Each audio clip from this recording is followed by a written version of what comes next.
Paalang umaga sa iyo, kapatid kong mahal. Happy, happy, happy, happiest birthday, Sis Hiram.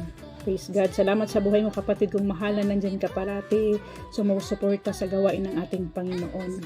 Kaya sabi nga, kapatid ko, stand firm in the Lord. Your labor in the Lord is not in vain. Kung ano yung what you sow, yan po yung aanihin mo, kapatid kong mahal. Hindi talaga nasasayang yung paglilingkod natin sa ating Panginoon. Ingat ka parati, kapatid kong mahal. I wish po and declare, God will provide all your needs. Ibigay sa iyo ng Panginoon ang desire mo sa puso mo.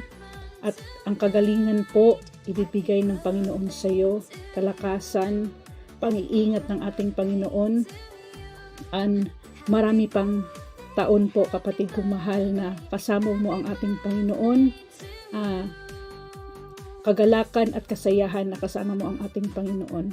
Praise God. Salamat sa buhay mo. Ingatan mo parati yung pangatawan mo.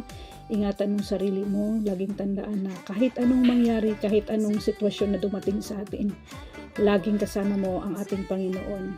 He will never leave nor forsake you. Kaya nga, pray lang parati. Huwag mawala ng pag-asa. Mahal ka ng ating Panginoon Jesucristo. God bless you, sis, and your family. Happy, happy birthday. Happy birthday to you. I love you, sis. I love you with the love of the Lord.